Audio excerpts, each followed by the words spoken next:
दोस्तों YouTube में सबसे सटीक और सबसे तेज जो आंसर की देने का सिलसिला है वो एजुकेशन मंत्रा YouTube चैनल के माध्यम से चल रहा है।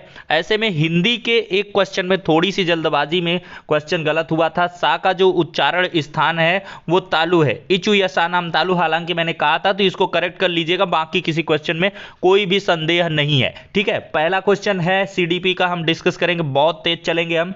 कोहलर निम्नलिखित में से किससे संबंधित हैं? तो कोहलर की अगर हम बात करें तो ये किससे संबंधित है, फटाफट बताइए। ये अधिगम का सिद्धांत है। सभी theories of learning, inside theory Kohler, वर्दीमर और कोफका ने दी थी। ये अधिगम के सिद्धांत से संबंधित है। मैकडूगल के अनुसार मूल प्रवृत्तियां कितनी है? कुल 14 मूल प्रवृत्तियां मैकडूगल ने बताई थी। इमेज अगर क्लियर नहीं है तो सिर्फ वॉइस आप सुनिएगा और क्वेश्चंस आप अगर आपने सॉल्व किए हैं तो अवश्य आपको पता होगा। अब है मानसिक उद्वेलन प्रतिमान का प्रयोग किसके शिक्षण के लिए किया जाता है? तो मानसिक उद्वेलन यानी कि ब्रेन स्टॉर्मिंग जो थियरी है वो प्रॉब्लम सॉल्विंग के लिए इस्तेमाल की जाती है। अगला क्वेश्चन है पावलाव का कुत्ता मर गया, ठीक है, थार्नडाइक की बिल्ली। तो यहां पर कुत्ता किसके संबंधित है? कुत्ता, थार्नडाइक। तो यहां पर जो सही जवाब होगा वो पावलाव का कुत्ता है ना।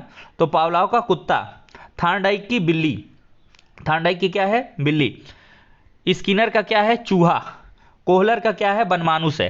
तो ये मैंने क्लियर किया। मौलिकता, ये प्रवाह किसके घटक हैं? तो ये सृजनात्मकता के घटक हैं, क्रिएटिविटी के। युत्सा क्या है? ये मूल प्रवृत्ति है। अगला क्वेश्चन, यह है बालकों के सामाजिक विकास को प्रभावित करने वाला है। तो ये सामाजिक परिवेश जन्य तत्व यानी कि सोशल एनवायरमेंटल एलिमेंट्स ये सभी प्रभावित करते हैं। शारीरिक विकास का एक प्रमुख नियम निम्नलिखित में से कौन सा है? तो इसमें देखा जाए दोस्तों तो इसका सही जवाब हो जाएगा द्रुतगामी विकास का नियम, ऑप्शन नंबर 3। फिर है कौन सा विकास का सिद्धांत नहीं है? तो विकास का सिद्धांत नहीं है पूछा था तो अनुकूलित प्रत्यावर्तन सिद्धांत ये नहीं है। फिर है विकास के परिणाम स्वरूप नवीन विशेषताएं और नवीन योग्यताएं प्रकट होती हैं, ये कथन किसका है? तो ये दोस्तों हरलाक का है। और अगला क्वेश्चन है पूर्व अनुभव के आधार पर संवेदना को अर्थ प्रकट करना, यह क्या कहलाता है? 11वां। तो इसमें दोस्तों सही जवाब है प्रत्यक्षीकरण। जी हाँ दोस्तों, परसेप्शन इसका सही जवाब हो जाएगा। अगला क्वेश्चन है सीखने में प्रयास एवं भूल का सिद्धांत।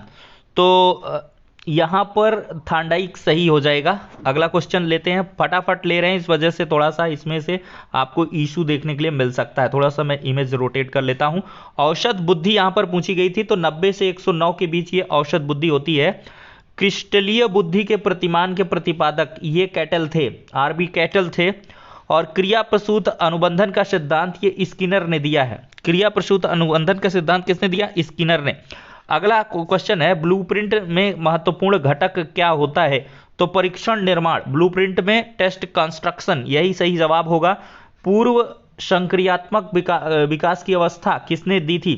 तो जीन पियाजे की हैं पूर्व संक्रियात्मक, प्री ऑपरेशन, फॉर्मर ऑपरेशन, ये बहुत सारी स्टेजेस दी गई हैं। अब MPPI is a test use to measurement of, तो ये पर्सनालिटी के लिए यूज होता है, व्यक्तित्व के लिए। ठीक है, पहला क्वेश्चन पहला विकल्प सही हो जाएगा। अगला क्वेश्चन लेते हैं। यहां पर थोड़ा दोस्तों टंग लिक्सिंग की समस्या है, जल्दी जल्दी में। तो अधिगम हेतु सर्वाधिक क्या महत्वपूर्ण है? तो क्वेश्चन के दो विकल्प सही हो सकते हैं। मोटिवेशन इसको भी मान सकते हैं और परिपक्वता भी मान सकते हैं। तो आई थिंक यहां पर मैच्योरेशन को कम अगर प्राथमिकता दी जाएगी तो मोटिवेशन ये राजमार्ग कहा जाता है। तो इस वजह से मैं इसमें चल रहा हूं कि ये मोटिवेशन है, पर अभिप्रेरणा है। और ये परिपक्वता भी PNP देखते हैं क्या कुछ मानती है। तो शैशवावस्था का काल देखें तो जन्म से यहां पर 2 साल का जो काल होता है वो शैशवावस्था का काल होता है। ठीक है, इन्फेंसीहुड का पीरियड पूछा था, इन्फेंसीहुड, शैशवावस्था। अब है कोहलर अपने प्रयोग से यह सिद्ध करना चाहते थे कि अधिगम क्या है? कोहलर क्या सिद्ध करना चाहते थे? इसमें एक सेकंड, वो ये साबित करना चाहते हैं कि समग्र परिस्थिति का प्रत्यक्षीकरण है, ये सही हो जाएगा। पाठ योजना की हर्बटियन की पंचपदीय प्रणाली है, ऑप्शन 4 करेक्ट होगा। ग्रंथियों के आधार पर व्यक्तित्व के विभिन्न प्रकारों की चर्चा किसने की है?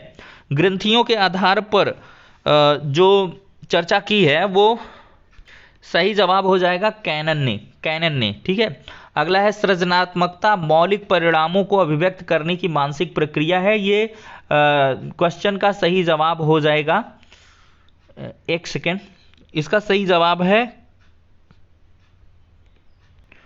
Crow and crow. सृजनात्मकता क्रिएटिविटी में क्रो एंड क्रो आता है। अगला क्वेश्चन है बीएफ स्किनर के अनुसार बच्चों में भाषा का विकास होता है, तो ये भाषा का विकास अनुकरण और प्रबलन के फलस्वरूप, इसका देखेंगे आउटकम, हाँ ठीक है, रेनफोर्समेंट इसमें होगा और इमिटेशन भी होगा। अगला क्वेश्चन है मूल प्रवृत्तियों को 14 प्रकार का किसने बताया? ऊपर ही डिस्कस किया मैकडूगल ने। और किसी दूसरे वस्तु की अपेक्षा एक वस्तु पर चेतना का केंद्रीकरण अवधान, ये डम्बिल का कथन है। और अगला है सुजनन शास्त्र के पिता भाई कौन है, फटाफट आप लोग बताएंगे। तो यहाँ पर गाल्टन सही हो जाएगा सुजनन शास्त्र वाले में।